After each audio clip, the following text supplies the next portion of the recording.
எனக்காய் ஜீவன் விட்டவரே, என்னோடு இருக்க எழுந்தவரே. எனக்காய் ஜீவன் விட்டவரே, என்னோடு இருக்க எழுந்தவரே. என்னை என்றும் வழி நடத்துவாரே, என்னை சந்திக்க வந்திடுவாரே. என்னை என்றும் வழி நடத்துவாரே, என்னை சந்திக்க வந்திடுவாரே. இயேசு போதுமே போதுமே, இயேசு போதுமே போதுமே. எந்த நாளிலுமே என் நிலையிலுமே எந்த வாழ்வினிலே இயேசு போதுமே.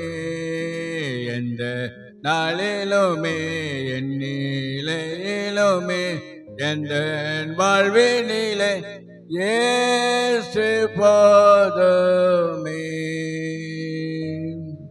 ஸ்தோத்திரிக்கிறோம் ஆண்டவரே, நன்றி ஆண்டவரே, ஸ்தோத்திரிக்கிறோம் ஆண்டவரே. இந்த நல்ல ஆசீர்வதிக்கப்பட்ட இந்த நல்ல ஓய் நாளில் காலை வேளை முதல் பிள்ளைகளாகிய நாங்கள் ஆண்டவரே இவ்வளவு நேரமாக ஆண்டவரே உம்மை துதித்திருக்கிறோம், ஆராதனை செய்திருக்கிறோம். இப்பொழுதும் ஆண்டு உம்முடைய வேதத்தை நாங்கள் ஆண்டவரே உம்முடைய வார்த்தையை நாங்கள் தியானிக்க போகிறோம். அப்படி ஆண்டவரே கேட்கிற பிள்ளைகளோடு கொடுங்க, பேசுகிற மாதிரி கொடுங்க. அப்படி ஆண்டவரே நீர் ஆண்டவரே பேசுங்க, நாங்கள் கேட்கிறோம். இயேசு கிறிஸ்து பரம்பிதாவே ஆமென். நமக்கு அருவோம். அல்லேலூயா அல்லேலூயா அல்லேலூயா. ஆசீர்வாதம் நம்ம பெற்றுக்கொள்ள வேண்டும் என்றால் நம்ம எப்படிப்பட்டவர்களாக இருக்க வேண்டும்? சொல்லுங்க, தெரிஞ்சவங்க சொல்லுங்க. ஆசீர்வாதம் பெற்றவர்கள்.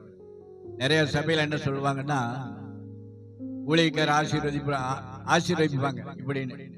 ஆசீர்வாதமா இருப்பாய், ஆண்டவர் வந்துட்டாரு, கூட இருக்கிறாரு, இந்த மாதிரி இறங்கிட்டாருன்னு சொல்லுவாங்க. எல்லாமே சொல்லுவாங்க. கடைசியில பார்த்தா யாருமே ஆசீர்வதிக்கப்பட்டிருப்பாங்க, பழைய நிலைமையிலேயே இருந்துட்டு இருப்பாங்க. அதனால நம்ம சபையில் அப்படியெல்லாம் இல்லை. கண்டித்து உணர்த்தி சத்தியத்தை சொல்றதா நம்ம வேலையா. கீழ்ப்படிது கீழ்ப்படியாது அவங்க வேலை. அதனால நம்ம ஆசீர்வதிக்கப்படணும் அப்படின்னு சொன்னா நம்ம எப்படி இருக்க வேண்டும்?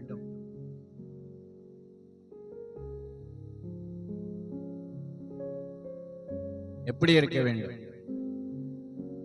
வேதத்துல பார்க்கும்போது நம்மளுக்கு தகப்பன் யார்? நம்முடைய தகப்பன் யார்? ஆபிரகாம். அந்த ஆபிரகாம் எப்படி இருந்தார்? ஆண்டவருடைய வார்த்தைக்கு கீழ்ப்படிந்திருந்தார். அப்புறம் அவர் கீழ்ப்படிந்திருக்கும் போது அவருடைய பிள்ளைகளாகி நம்மள என்ன செய்யணும்? ஆண்டவருடைய வார்த்தைக்கு நம்ம கீழ்ப்படிந்து இருக்கும் போது ஆண்டவர் நம்முடைய வாழ்க்கையில் ஆசீர்வாதத்தை கட்டளையிடுகிறார். வேதத்துல பார்க்கும்போது ஆதி ஆகமத்திலிருந்து வெளிப்படுத்தல் வரைக்கும் பார்க்கும்போது எல்லா பரிசுத்தவான்களும் எல்லாருமே என்ன ஆண்டவரின் வார்த்தைக்கு கீழ்ப்படிந்து நடந்திருக்கிறதுனால அவர்களெல்லாம் ஆசீர்வதிக்கப்பட்டிருக்கிறார்கள். அவர்கள் ஆண்டவருக்கு உண்மையா இருந்திருக்கிறார்கள். ஆண்டவரை தேடினாலும் ஆண்டவர் அவங்க கூடயே இருந்தார். அல்லேலூயா. ஆண்டவன் நம்ம கூட இருக்கணும்னு சொன்னா நம்ம என்ன செய்யணும்? ஆண்டவருடைய வார்த்தைக்கு கீழ்ப்படிஞ்சிருக்கணும். இன்னைக்கு நிறைய விசுவாசிகள் நம்ம இருக்கும்போது ஆண்டவருடைய பிள்ளைகள் நம்ம ஆண்டவருக்கு நம்ம எப்பொழுதுமே கீழ்ப்படிந்து இருக்கும் போது ஆண்டவருடைய வார்த்தைக்கு நம்ம செவி கொடுத்து அதன்படி நடக்கிற பிள்ளைகளை ஆண்டவர் ஆசீர்வதிக்கிறார், கனப்படுத்துகிறார், மேன்மைப்படுத்துகிற தேவனாய் இருக்கிறார். ஆகவே கீழ்ப்படியாதவர்களை குறித்து இப்பொழுது நம்ம வேதத்துல நம்ம பார்த்து இன்னொரு 15 நிமிஷம் தான் இருக்கு. அந்த 15-20 நிமிஷம் நம்ம பேசி அதை நம்ம நிறைவு செய்யலாம். சரி, யோனாவின்கிற புத்தகத்தை எடுத்துக்கொள்வோம். எடுத்து இங்க படிங்க. ஒரு 4 வசனம், ஒரு 3 வசனம் படிங்க.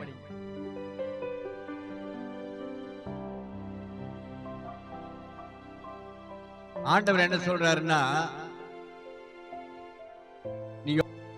இப்போ அந்த தேசம் அழிந்து போகிற மாதிரி இருக்குது, அங்க போய் நீ பிரசங்கம் பண்ணு அப்படின்னு யோனாவுக்கு ஆண்டவர் சொல்றார். இந்த காலங்களை பார்க்கும்போது ஊழியக்காரனுடைய நிலைமையும் அப்படித்தான் இருக்குது, விசுவாசியோட நிலைமை அப்படித்தான் இருக்குது, கீழ்ப்படியாத நிலைமையாகத்தான் இருக்கு. நீ அங்க போய் அந்த ஜனங்கள்லாம் ரொம்ப மோசமா போயிட்டு இருக்கிறாங்க, அவங்களெல்லாம் மீட்டு எடுக்கணும், அவங்கெல்லாம் பரலவராஜ்யம் வரணும், அதுக்காக நீ போய் அவங்களை பிரசங்கம் பண்ணி அவங்க மனம் திரும்ப வை அப்படின்னு சொல்லி யோனாட்ட சொன்னா, யோனா என்ன பண்றாருன்னா, அவர் ஒரு வெளியே பார்த்துட்டு யோப்பா பட்டணத்துக்கு போகாம எங்க போறாரு? இந்த சரித்திரம் உங்களுக்கு எல்லாமே தெரியும். ஏன் தெரியல, நீங்க சண்டே கிளாஸ்ல படித்திருப்பீங்க, எல்லா விதமான இதுல இது உங்களுக்கு இது ஒரு நல்ல ஒரு கதை மாதிரி காரியங்கள். ஆனா இருந்தாலும் இதுல ஒரு பெரிய ஒரு கருத்து இருக்குது. இது நம்ம இதன்படி நடக்கும்போது ஆண்டவர் நம்ம வாழ்க்கையில பெரிய காரியங்கள் செய்யறதுனால இந்த காரியத்தை மறுபடியும் நான் உங்களுக்கு நினைப்பு கூப்பிடுறேன். அப்ப பாருங்க, அப்ப நம்முடைய வாழ்க்கையில நம்ம என்ன செய்யறோம்னா, பெரியவங்களுடைய வார்த்தைக்கு கீழ்ப்படியணும், ஆண்டவருடைய வார்த்தைக்கு பயந்து ஜீவிக்கணும். அதே சமயத்துல நம்ம கர்த்தருடைய வார்த்தை என்ன சொல்லுது, 10 கட்டளைகள் என்ன சொல்லுது அப்படிங்கிற பார்த்து நம்ம ஜீவிக்கணும். ஏதோ நம்ம வர்றோம் போறோம் சத்தியத்தை கேட்கறது இல்லாம நம்ம ஆண்டவருடைய வார்த்தைக்கு நம்ம கீழ்ப்படிந்து நடக்கும்போது ஆபிரகாமினுடைய ஆசீர்வாதம், ஈசாக்கின் ஆசீர்வாதம், யாக்கோபின் ஆசீர்வாதம் தொடர்ந்து நம்மளை பிடிக்கும். அல்லேலூயா. ஆகவே நம்ம இந்த யோனா என்ன பண்றாருன்னா, உடனே ஆண்டவருடைய வார்த்தைக்கு கீழ்ப்படியாம தர்சீஸ் கப்பல் ஏறுறாரு. தர்சீஸ் பட்டணத்துக்கு கப்பல் ஏறி போயிட்டு இருக்கும்போது அங்க என்ன ஆகுது? ஆண்டவருடைய வார்த்தைக்கு கீழ்ப்படிஞ்சிருந்தா உனக்கு எதுவும் நீ கப்பல் ஏறி இருந்தேன்னா உனக்கு பிரச்சனை இருக்காது. ஆனா நீ என்ன பண்ற, ஆண்டவர் வார்த்தைக்கு கீழ்ப்படியாம தர்சீசுக்கு போற கப்பல் ஏறி அங்க நீ என்ன நீ பிரயாணம் பண்ணிட்டு போகும்போது உடனே என்ன ஆகுது? ஆண்டவருடைய வார்த்தைக்கு கீழ்ப்படியாம போறதுனால என்ன ஆகுது? அந்த இடத்துல ஒரு பெரிய கொந்தளிப்பு உண்டாகிறது. அல்லேலூயா. அவர் என்ன சொல்றாரு? நானே வழியும் சத்தியம் ஜீவனுமா இருக்கிறேன் சொல்றாரு. நான் உனக்கு போதித்து நீ நடக்க வேண்டிய வழியை உனக்கு காட்டுவேன், உண்மையில் கண்ணை வைத்து நான் உனக்கு ஆலோசனை சொல்வேன் சொல்றாரு. அப்ப பாருங்க, அவருடைய வார்த்தைக்கு கீழ்ப்படியாம போகும்போது நம்முடைய வாழ்க்கையில கொந்தளிப்பெல்லாம் வரும். நம்ம வாழ்க்கையில பெரிய பிரச்சனைகள்லாம் உருவாகும். நம்ம வாழ்க்கையில பசங்க சொன்ன பேச்சு கேட்க மாட்டாங்க, பிள்ளைகள் சொன்ன பேச்சு கேட்க மாட்டாங்க, குடும்பத்துல வறுமை வரும், பற்றாக்குறை வரும், தரித்திரம் வரும், எல்லாமே வரும். எல்லாமே சந்திக்க வேண்டிய சூழ்நிலை வந்துவிடும். அதனாலதான் கீழ்ப்படிய வேண்டுங்கிற. கீழ்ப்படியும் போது ஆண்டவர் நம்ம வாழ்க்கையில பெரிய காரியங்களை நம்ம கூட இருப்பார். நம்ம எங்க போனோம் அவரோட வார்த்தை கீழ்ப்படிஞ்சு நம்ம போகும்போது நம்ம தவறி விழுந்தாலும் கூட ஆண்டவர் உடனே கைப்பிடிச்சு தூக்குவார். அதான் ஒரு தகப்பன் கையில குழந்தை கையில பிடிச்சி, தகப்பன் கையில பிடிச்சிட்டு போகுது, ரோட்ல போயிட்டு இருக்குது.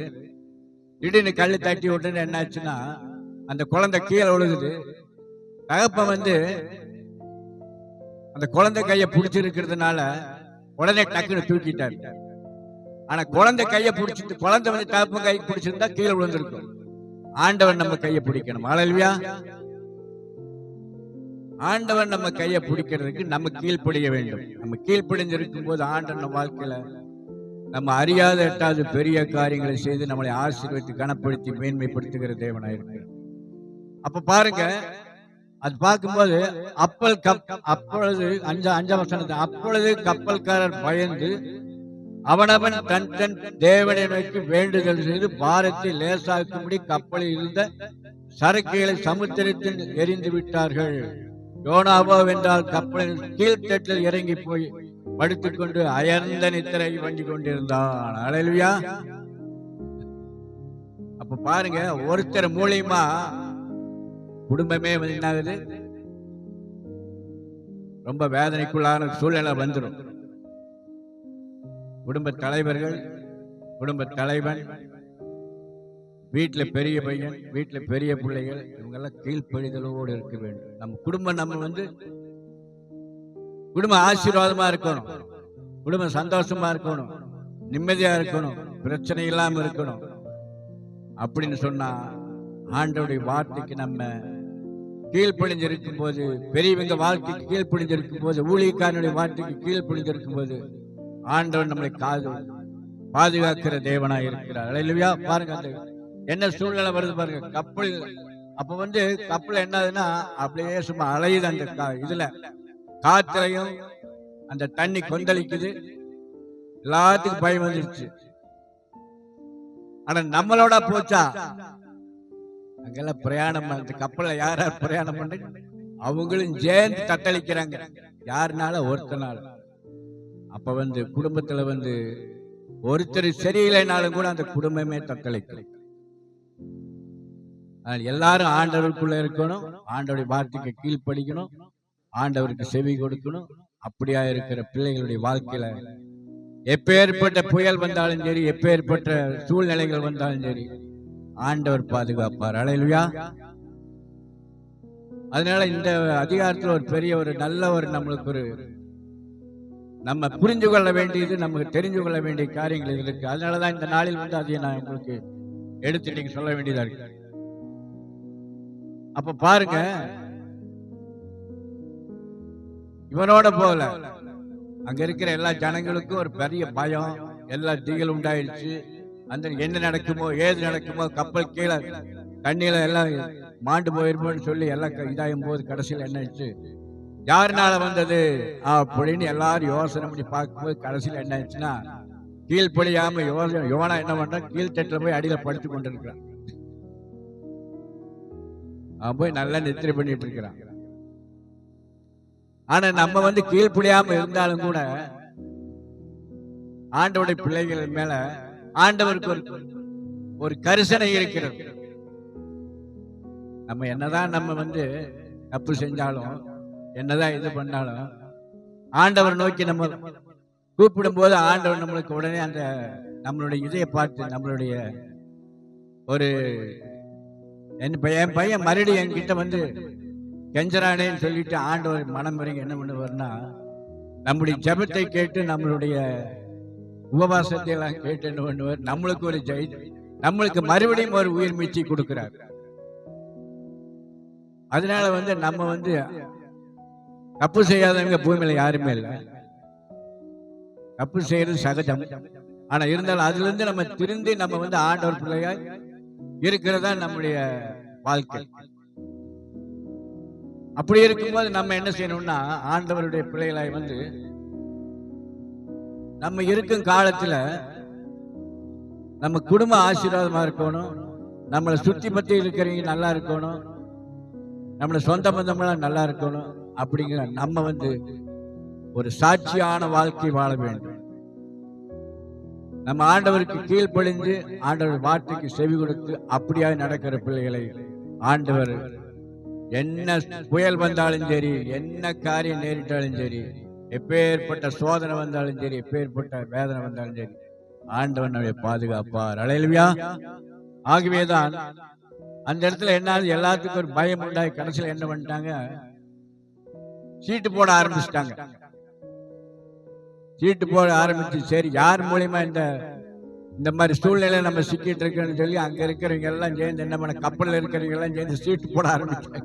சீட்டு போட்டு ஆரம்பிச்சோன்னா கடைசியில் யோனா மேலே வந்துச்சு. யார் மேல? ஆண்டவருடைய பிள்ளையாகி யோனா மேல வந்து, நீ யார் அப்பா? அப்புறம்தான் நம்மளை விசாரிக்க ஆரம்பிக்கிறாங்க. நம்மளெல்லாம் விசாரிக்கணுமா? நம்மளை பற்றி மற்றவன் தெரிஞ்சுக்கணுமா? நீ கீழ்ப்படியாதனாலதான் நம்மளை பற்றி நீ சொல்ல வேண்டிய சூழ்நிலை வந்துருச்சு. நீ யாரு, எவரு, என்ன, எங்கிருந்து வந்த, எந்த ஊருக்காரன், எந்த நாட்டுக்காரன், நீ எந்த மொழியை பேசுறேன்னு சொல்லி சொல்ல வேண்டி வந்துருச்சு. நீ கீழ்ப்படிஞ்சு பேச போயிருந்தா இந்த பிரச்சனை இருக்காது. நீ தரிசிச்சு பட்டு போனதுனால, வேற கப்பல் ஏறி போனதுனால உனக்கு பிரச்சனை வந்துருச்சு. அதனால எல்லாம் கேட்கிறா, நீ யாரு, எங்கிருந்து வந்த, உன்னுடைய ஜாதி என்ன, ஜனம் என்ன, கோலம் என்ன, கோத்திரம் என்ன, அப்படின்னு எல்லாம் கேட்க ஆரம்பிச்சான். கேட்கும்போது கண்டிப்பா சொல்லிதான் ஆகணும். அவன் சொல்லிட்டா, அப்புறம் வானத்தையும் பூமியும் உண்டாக்கின கர்த்தருக்கு கீழ்ப்படிஞ்சிருக்கிற யோனா நானே சொன்ன. அப்படியாப்பா, சரி, இதெல்லாம் நீ இந்த மாதிரி சூழ்நிலை வருது, இதுக்கு என்ன செய்யறது?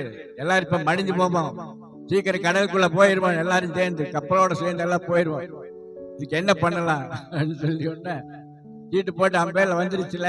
உடனே என்ன பண்ணிட்டாங்க, மடான்னு அவனே ஒத்துட்டான். என்னன்னு, என்னை தூக்கி கடலுக்குள்ள தூக்கி போட்டுருங்க. இந்த மாதிரி சூழ்நிலை வரணுமா? கீழ்ப்படிகிற பிள்ளைகளுக்கு வராது, கீழ்ப்படியாத பிள்ளைகளுக்கு வரும். ஹல்லேலூயா. நம்மளையே நம்ம என்ன பண்ணிக்கிறோம், அழிச்சுக்கிறோம். பார்த்தீங்களா? நம்மளே வாய் தரத்து சொல்லிட்டோம், என்னை தூக்கி கடலுக்குள்ள ஓட்டு, அப்ப இது அமைதியாயிரும் அப்படின்னு. அப்ப ஆண்டவர் பிள்ளைகள் வந்து ஆண்டவர் வார்த்தைக்கு நம்ம செவி கொடுத்து கீழ்ப்படிந்திருக்கிற போது ஆண்டவர் நம்ம வாழ்க்கையில நம்ம கூடயே இருக்கிறார். அதுவும் அந்த வசனத்தால படிக்கும் போது நான் அதை கொஞ்சம் படிச்ச நல்லா தியானிப்பேன். அந்த படிக்கும்போது எனக்கு ரொம்ப ஒரு இதா இருக்கு, இப்படி எல்லாம் இருக்குது அப்படின்னு. அப்புறம் கடைசியில் அப்புறம் என்ன வேணும், கடலை தூக்கி போடுறாங்க. அப்படி பாருங்க, மாலிமே அவனிடத்தில் வந்து, நீ நித்திரை பண்ணுகிறது என்ன? எழுந்திருந்து உன் தேவனை, 6ஆம் வசனத்திலிருந்து, உன் தேவனை நோக்கி வேண்டிக்கொள், நாம் அழிந்து போகாதபடிக்கு சுவாமி ஒருவேளை நம்மை நினைத்தருவார் என்றான். அவர்கள் யார் நிமித்தம் இந்த ஆபத்து நமக்கு நேரிட்டது என்று நான் அறியும்படிக்கு சீட்டு போடுவோம் வாருங்கள் என்று ஒருவரோடு ஒருவர் சொல்லிக்கொண்டு சீட்டு போட்டால் யோனாவின் பெயருக்கு சீட்டு விழுந்தது. அப்பொழுது அவர்கள் அவனை நோக்கி, யார் நிமித்தம் இந்த ஆபத்து நமக்கு நேரிட்டது என்று நீ எங்களுக்கு சொல்லும் வேண்டும். உன் தொழில் என்ன? நீ எங்கே இருந்து வருகிறாய்? உன் தேசம் எது? நீ என்ன ஜாதியான் என்று கேட்டார்கள். அதற்கு அவன், நான் எபிரேயன், சமுத்திரத்தையும் பூமியையும் உண்டாக்கின பரலோகத்தின் தேவனை கர்த்தரிடத்திலிருந்து பயபக்தி உள்ளவன். ஹல்லேலூயா. நம்மளை பத்தி நம்மளே என்ன வேண்டிய சூழ்நிலை சொல்ல வேண்டியது வந்துருச்சு. நம்மளை பத்தி மற்றவன் தெரிஞ்சுக்கணுமா? கீழ்ப்படியாம இருந்தா கண்டிப்பா தெரிஞ்சிருவான். கீழ்ப்படிஞ்சா நம்ம பாட்டுக்கு ஆண்டவர் நம்ம கூட இருப்பார், நம்மளை பாதுகாப்பார். நம்மளை பத்தி அவனும் தெரிஞ்சுக்கிற அவசியமே கிடையாது.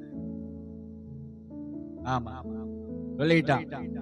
அடுத்து பாருங்க, அவன் கர்த்தருடைய சமூகத்தில் என்று ஓடி போகிறவன் என்று தங்கள் அறிவித்ததினால் அந்த மனுஷன் மிகவும் பயந்து அவனை நோக்கி, நீ ஏன் இதை செய்தா என்றார்கள். ஆனா அவனை தூக்கி போடுறதுக்கு பயந்துக்கிறாங்க. ஐயோ, வெளிப்பட்டவனும் ஏதுப்பட்டவனும் என்னன்னு இதனால மறுபடியும் நம்மளுக்கு ஏதாவது வந்துருமோன்னு சொல்லி அங்க இருக்கிற ஜனங்களை, கப்பல் இருக்கிற ஜனங்கள்லாம் பயந்துட்டு இருக்கிறாங்க, என்ன பண்றதுன்னு சொல்லி. ஆனா அவன் சொல்லிட்டான், சரி என்ன தூக்கி போட்டுறப்பா, அப்பதான்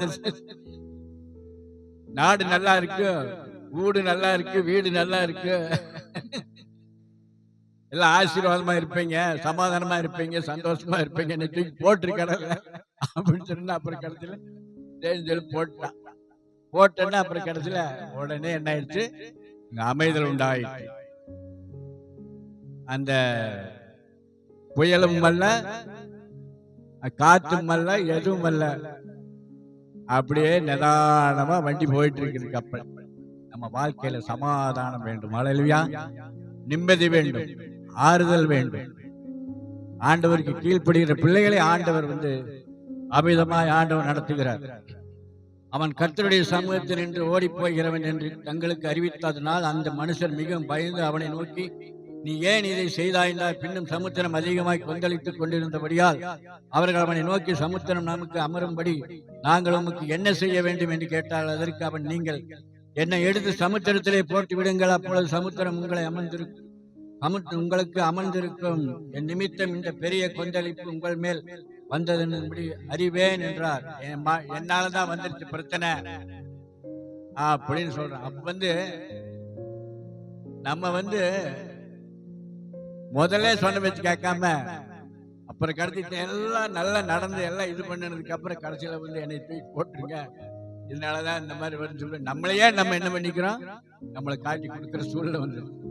அதனால வந்து நம்ம அப்படி இல்லாத பிள்ளைகளா இருந்து நம்ம வந்து நம்மனால வந்து மற்றவங்களுக்கு எந்த இடையூறு இருக்கக்கூடாது, மற்றவங்களுக்கு நம்ம குடும்பம் நல்லா ஆசீர்வாதமா இருக்கணும், குடும்பம் சந்தோஷமா இருக்கணும்னு சொன்னா நம்ம ஆண்டவருடைய வார்த்தைக்கு கீழ்ப்படிஞ்சு இருக்கும் போது ஆண்டவர் பெரிய காரியங்களை செய்கிற தேவனாய் இருக்கிறார். அப்புறம் என்ன பண்றாங்கன்னா, இந்த பெரிய கொந்தளிப்பு உங்கள் மேல் வந்தது என்பதை நீங்கள் அறிவேன் என்றார். அந்த மனுஷர் கரை சேரும்படி வேகமாக கண்டு வெளியிட்டார்கள். ஆனால் சமுத்திரம் வெகு மும்முரமாய் கொந்தளித்துக் கொண்டே இருந்தபடியால் அவர்கள் கூடாமல் போயிட்டு, அப்பொழுது அவர்கள் கர்த்தரை நோக்கி கூப்பிட்டு, கர்த்தாவே, இந்த மனுஷனுடைய ஜீவனையும் எங்களையும் அழித்து போடாதேயும், குற்றமில்லாத இரத்தப்பழியை எங்கள் மேல் சுமத்தாதையும், தேவரீர் கர்த்தர் நமக்கு சித்தமாய் இருக்கிறபடி செய்கிறீர் என்று சொல்லி யோனாவை எடுத்து சமுத்திரத்தின் மேல் போட்டு விட்டார்கள். போட்டாங்க. குற்றம் செஞ்சவன, தப்பு செஞ்சவன, சொன்ன பேச்சு கேட்காதவன, கீழ்ப்படியாதவனை கொண்டே போட்டாங்க. யோனாவை எடுத்து சமுத்திரத்திலே போட்டு விட்டார்கள். சமுத்திரம் மும்மரமும் விட்டு அமர்ந்தது. அல்லேலூயா. நம்மளால மற்றவங்களுக்கு எந்த பாதிப்பு வரக்கூடாது.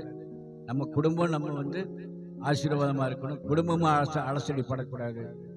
நம்ம நல்லபடியா உண்மையா நீதியா நேர்மையா பரிசுத்தமா இருக்கும்போது ஆண்டவர் நம்மளை நடத்துகிற தேவனாய் இருக்கிறார். நம்மளை ஆசீர்வதிக்கிற தேவனாய் இருக்கிறார். அல்லேலூயா. அப்புறம் அதுக்கப்புறம் என்ன பண்றாரு யோனா? என்ன பண்றாரு? போறாரு. அதுக்கப்புறம் தான் நம்மளுக்கு புத்தி வருது. என்ன போட்டாங்க. கடைசியில என்ன பண்ணாங்க? ஆண்டவர் கைவிடல. ஆனா இருந்தாலும் நம்மளை கைவிட மாட்டாரு, தப்பு செஞ்சுட்டோம்னு சொல்லி. ஆனா இருந்தாலும் ஆண்டவர் சான்ஸ் கொடுக்கிறாரு. அந்த சான்ஸ் நம்ம மறுபடியும் அவன் என்ன பண்ணிட்டா, சரி ரொம்ப இனி கீழ்ப்படிஞ்சிடலாம் அப்படின்னு சொல்லி அவன் கீழ்ப்படுகிறான். கீழ்ப்படிஞ்சு மழை நின்று ஆண்டவரேன்னு சொல்லும் போது ஆண்டவர் சமுத்திரத்துல ஒரு பெரிய ஒரு மீனை கொண்டு வந்து விட்டு கடைசியில மீன் வாய்க்குள்ள போறாரு ஐயா. அங்க போய் என்ன பண்றாரு? அங்க போய் ஆண்டவர் நோக்கி ஜெபம் பண்றாரு. ஆண்டவரே, என்னை காப்பாத்துங்க, எனக்கு உபவாசம் எடுக்கிறான், இது பண்றான், என்ன பண்றான், இதெல்லாம் நம்மளுக்கு தேவையா? மாட்டிக்கிட்டு சிக்கல்ல சிக்கிக்கிட்டு சோதனையால சிக்கிக்கிட்டு கடைசியில் இயேசு கர்த்தாவே கர்த்தாவே என்னை ரட்சிங்க, கர்த்தாவே என்னை ரட்சிங்க, கர்த்தாவே எனக்கு சுகத்தை கொடுங்க, எனக்கு பலத்தை கொடுக்குன்னு சொல்லி நம்ம செய்யாத பாவத்தை எல்லாம் செய்யறது, கீழ்ப்படியாம போறது, செய்யாத குற்றமெல்லாம் செய்யறது. அப்புறம் கடைசியில் மாட்டிக்கிட்டு சிக்கிட்டு சீரழியும் போது அப்புறம் ஏசப்பா ஏசப்பா ஏசப்பான்னு கூப்பிடுறோம். இந்த மாதிரி சூழ்நிலை தான் இன்னைக்கு ஜனங்களுக்குள்ள நம்மளுக்குள்ள இருக்கு. அதனால ஆண்டவர் அப்போ சரி இவன் இப்படியெல்லாம் கஞ்சறானே பிடிக்கிறானே, இவனை சரி எப்படி இவனுக்கு ஒரு சான்ஸ் கொடுக்கலான்னு சொல்லி போட்டு ஒரு மீனை அனுப்பி மீன் வயிற்றுக்குள்ள போக வைக்கல, சாக வைக்கல. மனுஷனை யோனாவை சாக வைக்கல. அவன் நேரம் தைக்கின போய் மீனுக்குள்ள போய் வயிற்றுக்குள்ள போய் படுத்துட்டான். படுத்துட்டு அங்க உட்காந்துட்டு முழங்கால் போடுறாரு ஐயா. முழங்கால் போட்டு ஏசப்பா என்னை காப்பாத்துங்க, ஏசப்பா நான் இன்னைக்கு கீழ்ப்படிவேன் அப்படின்னு சொல்லிட்டு அங்க போய் உட்காந்து 3 நாள் உட்காந்துட்டு இரவும் பகலும் 3 நாள் உட்காந்து ஜெபம் பண்ணிட்டு வாசப்பட்டு உட்காந்து இருக்கிறான். எப்படி இருக்கு? மீன் ஒரு கடி கடிச்சு உள்ளுக்கு போட்டு என்ன ஆகும்? ஒரு கடி கடிச்சு உள்ளுக்கு தள்ளி என்ன ஆகும்? மீன் வாய் ஆண்டவர் திறந்தார். அது அப்படியே உள்ளுக்கு வழக்குன்னு போயிட்டாவ. கடிச்சு ஒரு கடி கடிச்சு உள்ளுக்கு தள்ளினா போயிட்டு அவன் அப்பயே முடிஞ்சிருப்பான். ஆனா பாருங்க, ஆண்டவர் ஆண்டவருடைய பிள்ளைகளை எப்படியெல்லாம் பாதுகாக்கிறார் பாருங்க. அதனால நம்ம தப்பு செஞ்சாலும் கூட ஆண்டவர் பாதுகாப்பார். ஆனா இருந்தாலும் கூட அதுல இருந்து நம்ம விலகி நம்ம ஆண்டவர் சமூகத்தில் ஆண்டவரே நான் செஞ்சதை மன்னிங்கன்னு சொல்லி கேட்கும்போது ஒரு பெரிய ஒரு விடுதலையை, சமாதானத்தை, சந்தோஷத்தை கொடுக்கிற தேவனாக இருக்கிறார். நம்மளை ஆண்டவர் அப்படியே ஆசீர்வதிக்கிறார். பாருங்க, அந்த மீனின் வயிற்றிலிருந்து யோனாத்தான் தேவனாய கர்த்தரை நோக்கி விண்ணப்பம் பண்ணி, அது என் நெருக்கத்திலே நான் கர்த்தரை நோக்கி கூப்பிட்டேன், அவர் எனக்கு உத்தரவு அருளினார்.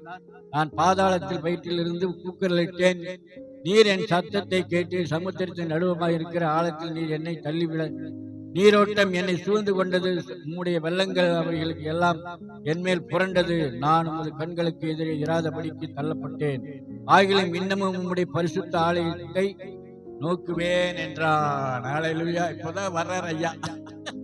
என்ன சொல்றாரு? நானே இது வரைக்கும் நான் இந்த ஜெபத்தை பத்திக்கெல்லாம் போனதில்லை, வந்ததில்லை, ஆலயத்துக்கெல்லாம் போனதில்லை, சொன்னா லேட்டா வர்றேன், எல்லாமே பண்றேன், நான் இப்ப ஒரு பெரிய சிக்கலை சிக்கிட்டேன், என்னுடைய ஜீவனை காப்பாற்றணும் ஆண்டவரே, அதனால உங்களுடைய ஆலயத்துக்கெல்லாம் வர்ற இடத்துல அப்ப சொல்றான். அவன் எப்ப சொல்றான்? மீனுக்குள்ள வயிற்று உட்காந்து பேசிட்டு இருக்கிறார் ஐயா. அதனால ஆண்டவர் ஒரு மனுஷனை அவன் திருந்தன்னு எப்படியெல்லாம் போட்டு திருத்துறாரு பாருங்க. அதனால அதுக்குள்ள மீனுக்குள்ள போயிட்டு எல்லாம் பாசிகளும் அது இது அப்புறம் நிறைய அந்த அது என்னென்ன சாப்பிட்டு உள்ளுக்கு தள்ளுதா எல்லாம் அதுக்குள்ள எல்லாம் ஐயா உட்காந்துட்டு அப்படியே தொலைமாடிட்டு இருக்கிறாரு. அப்புறம் பாதாளத்தின் அடிவாரம் பரியந்தமும் இறங்கினேன். பூமியின் தாழ்பாளங்கள் என்றென்றைக்கும் என்னை அடைந்திருக்கிறது. ஆனாலும் என் தேவனை கர்த்தாவே, நீர் என் பிராணனை அழிவுக்கு தப்புவித்தீர். என் ஆத்துமா என்னில் தொய்ந்து போகிறது. கர்த்தரை நினைத்தே. கர்த்தரை முதல்ல போன்னு சொன்ன உலகமா போயிருந்தா பிரச்சனை இல்லையா? அதுல நீ சொன்ன கீழ்ப்படியாம தரிசனத்துக்கு போய் அங்க போய் ஒரு கப்பல் ஏறி அதுல போனதுனால எத்தனை பிரச்சனை. உன்னால நீயும் கெடுறதும் இல்லாம மற்றவனையும் கெட்டு, இன்னும் உன்னுடைய குடும்பம் கெடுறதும் இல்லாம மற்ற குடும்பம் கெட்டு எல்லா பிரச்சனையும் உருவாகி கடைசியில அப்புறம் மறுபடியும் மனம் திரும்பி அப்புறம் கடைசியில் ஆண்டவரை கூப்பிடும் போது அப்புறம் ஆண்டவர் சரி ஒரு சான்ஸ் கொடுக்குறாரு. அந்த சான்ஸ் கொடுத்து அப்புறம் அதுல இருந்து ஆண்டவருக்கு அவனுக்கு ஒரு நன்மை கொடுக்கிறார். அப்பொழுது விண்ணப்பம் தமது பரிசுத்த ஆலயத்தில் உம்மிடத்தில் சேர்ந்தது. பொய்யான மாயை பற்றி கொள்ளுகிறவர்கள் தங்களுக்கு வரும் கிருபையை போக்கடிக்கிறார்கள். நானோவெனில் துதியின் சத்தத்தோட உமது பலிபீடத்தில் வருவேன். நான் பண்ணின பொருத்தனை செலுத்துவேன். ரட்சிப்பு கர்த்தருடையது என்றான். கர்த்தர் மீனுக்கு கட்டளையிட்டார். அது யோனாவை கரையிலே கக்கிவிட்டது. அல்லேலூயா. ஆமா, இப்படி எல்லாம் இருக்குது பிரச்சனை. நம்ம என்ன பண்றோம்? போய் சமுத்திரத்தை உட்காந்துட்டு எல்லாம் ஆண்டவரை நோக்கி பாக்குறோம். இயேசுவே இயேசுவே இயேசுவே இயேசுவை காப்பாத்துங்க, என்னுடைய ஜீவனை காப்பாத்துங்க, எனக்கு ஒரு இது கொடுங்கன்னு சொல்லி இது பண்ணும்போது ஆண்டவர் மடன் என்ன பண்ணிட்டாரு? சரின்னு சொல்லி போட்டு இவன் போக வேண்டிய இடம் அந்த இடத்துல போய் அந்த மீனை போய் அங்கேயும் போய் என்ன பண்ணிட்டாரு? ஆண்டவர் அந்த மீனை கடிக்கல, அப்படியே தூக்கி அந்த கரையில கக்கி அந்த மீன் கக்கிடுச்சு. அங்க போய் அந்த இடத்துல என்ன பண்றாரு? அப்புறம் கடைசியில பார்க்கும்போது அந்த இடத்துல அப்புறம் ஜனங்கள்லாம் பார்க்க, என்னடா மீன்ல இருந்து வந்தவன் என்னடா இங்க நிக்கிறான், இவ்வளவு என்ன பேசிட்டு இருக்கான்னு அங்க இருக்க ஏகப்பட்ட கூட்டம் சேர்ந்துட்டு முதல் கூட்டத்தை காட்டிலும் முதல் வரக்கூடிய கூட்டத்தை காட்டிலும் இப்ப வர கூட்டம் பயங்கரமா இருந்துச்சு. ஏன்னா மீனுக்குள்ள இந்த இடத்துல வெளிவர ஆண்டவர் அதிசயமான தேவன், அதிசயமா நம்ம நடத்துகிற தேவனா இருக்கிறார். ஒருத்த கெட்டு போனாலும் கூட அவனை கை தூக்கி விடுகிற தேவனா இருக்கிறார். ஒரு சாந்தம் உள்ள தேவனா இருக்கிறார். பரிதவிக்கிற தேவனா இருக்கிறார். நம்ம கூட இருக்கிற தேவனா இருக்கிறார். நம்மளை ஆசீர்வதிக்கிற தேவனா இருக்கிறார். நம்மளை கனப்படுத்துகிற தேவனா இருக்கிறார். நம்மளை குணப்படுத்துகிற தேவனா. அதனாலதான் நம்ம இன்னைக்கெல்லாம் நம்ம செய்யற தப்புகளுக்கெல்லாம் நம்ம எல்லாம் இன்னைக்கு உலகத்துல ஒருத்தருமே இருக்க முடியாது. ஒருத்தருமே இருக்க முடியாது. ஆனா அத்தனை பேர்த்தினுடைய குற்றங்கள், பாவங்கள், மீறுதல், அக்கிரமம் எல்லாத்தையும் மன்னித்து நம்மளுக்கு ஒரு இந்த பூமியில இருக்கணும், நல்லபடியா இருக்கணும், சந்தோஷமா இருக்கணும்னு சொல்லி நம்ம ஆண்டவர் வச்சிருக்கிறான்னு சொல்ல அப்படி இரக்கம் பெரியது. அல்லேலூயா. நம்ம மேல எவ்வளவு ஒரு கரிசனையுள்ள தேவனா இருக்கிறார். அதனால நம்ம என்ன தப்பு செஞ்சாலும் ஆண்டவர் மன்னிக்கிற தேவனா இருக்கிறார். இதான் பாருங்க. அப்புறம் கடைசியில ஆண்டவர் சமூகத்தில் போய் ஆண்டவரே நீ காப்பாத்துங்கன்னு சொல்லி முழங்கால மீன் வைத்துக்கொள் உட்கார்ந்து இது பண்ணும்போது 3 நாள் உட்காந்து இருக்கும்போது, இரவு பகல் 3 நாள் உட்காந்து ஆண்டவர் தேடும்போது ஆண்டவர் மனம் இறங்கி உடனே இந்த கரையில கக்குறாரு. கட்டுன கரையில போய் மீன் கக்கிடுச்சு. வெளியே வந்துட்டார் யோனா. கடைசியில் என்ன பண்ணிட்டார்? உடனே அந்த இடத்துல அந்த யோப்பா பட்டணம் பூரா அந்த இடத்துக்கு பிரசங்கம் பண்றாரு. பிரசங்கம் பண்ணி முடிச்ச உடனே ஆண்டவர் அந்த இடத்துல அது சரித்திர ஆராய்ச்சியாளர் சொல்றாங்க, அந்த யோப்பா பட்டணங்கள் இன்றைய காலங்களில் அது இங்கிலாந்து தேசம்னு சொல்றாங்க. இங்கிலாந்து தேசம், யோப்பா பட்டணங்கள் இங்கிலாந்து தேசம் ஒரு பெரிய நல்ல வெள்ளக்கார நாடு. அதனால ஆண்டவர் ஆண்டவருடைய பிள்ளைகளை ஆண்டவர் கைவிட மாட்டார். நம்மளை பாதுகாப்பார், நம்மளை ஆசீர்வதிப்பார். அதனால ஆண்டவருடைய பிள்ளைகள் நம்ம ஆண்டவர் சமூகத்தினால எல்லாமே ஆண்டவர்னாலதான் ஆகும். அவர் சொல்ல ஆகும், அவர் கட்டளையிட நிற்கும். பெருங்காற்றியா அமுத்துகிற தேவன், பெருங்காற்றை வருகிற தேவன், வர வைக்கிற தேவன். நம்மளை அதிசயமாய் அப்படியா நம்மளை நடத்தி நம்மளை ஜீவனோடு வைக்கிற தேவனாய் இருக்கிறார். அதனால ஆண்டவருடைய வார்த்தைக்கு கீழ்ப்படியும் போது ஆண்டவருக்கு செவி கொடுக்கிற பிள்ளைகளை ஆண்டவர் உயர்த்துகிறார், மேன்மைப்படுத்துகிறார், கனப்படுத்துகிறார். நம்ம கூடையே இருந்து நம்ம குடும்பத்தையும் ஆசீர்வதித்து மேன்மைப்படுத்துகிற தேவனா இருக்கிறார். அல்லேலூயா. 2 வார்த்தை சொல்லி முடிச்ச மணி 10 அதான் சீமோன் பேதுரு என்ன ஆகி போச்சுன்னா, எல்லாம் கடைசியில் வந்து எல்லாம் ட்ரை ஆகிட்டாரு. நைட்டு மகளை வலையை போட்டு பார்க்குறாரு, ஒன்றும் வேலையாகல. கடைசியில் இருந்த ஆண்டோடைய வார்த்தையின்படி என்னுடைய வலையை போடுகிறேன்னு சொல்லி போட்டார். என்னுடைய வார்த்தையின்படியே நான் வலையை போடுறேன் அப்படின்னு சொன்ன அந்த வார்த்தையின்படி வலையை போட்டு இழுக்க முடியாத ஆசீர்வாதம், இழுக்க முடியாத ஒரு சமாதானம், இழுக்க முடியாத சந்தோஷம். அவன் மட்டும் இல்ல, அவங்க கூட வந்திருந்த இன்னொரு போட்டுக்காரனுக்கும் மீன் இழுக்கத்தக்கதான ஒரு ஆசீர்வாதம். ஆண்டவருடைய வார்த்தை கீழ்ப்படிஞ்சு வார்த்தையின்படி நடக்கிற பிள்ளைகளுடைய வாழ்க்கையில இழுக்க முடியாத ஆசீர்வாதம், எல்லையில்லா சமாதானம், எல்லையில்லா விடுதலை. ஆண்டவர் வந்திருக்கிற உங்கள் ஒவ்வொருவருக்கும் இந்த பெரிய ஆசீர்வாதத்தை ஆண்டவர்கள் தருவாராம். ஜெபம் சோத்தரிக்கிறமாடு நன்றி ஆண்டவரை சோத்தரிக்கிறமாடு ஆசீர்வதிக்கப்பட்டது. நல்ல போய் நாள் காலை வேலைக்காக ஜெபிக்கிறோம். ஆண்டவர் இந்த நாளில் ஆண்டவரை நல்ல ஆண்டவரை சோத்திரம். ஆண்டவரே நம்முடைய தேவ மனிதன் யோனாவை குறித்து நாங்கள் பேசினது ஆண்டவரை சோத்திரம். நாங்களும் ஆண்டவரை கீழ்ப்படுதல்களாக இருந்து உம்முடைய வார்த்தைக்கு செவி கொடுத்து ஆண்டவரே சோத்திரம். எங்களுடைய வாழ்க்கையில் நாங்கள் அப்படியா இருக்கும்போது உம்முடத்தில் கிருபை இரக்கம் தயவு நாங்கள் பெற்றுக்கொண்டு சுகமாய் வாழ பிழைக்கிற பெரிய காரியங்களை இயேசு கிறிஸ்து பண்ணுகிறார். ஆமென்.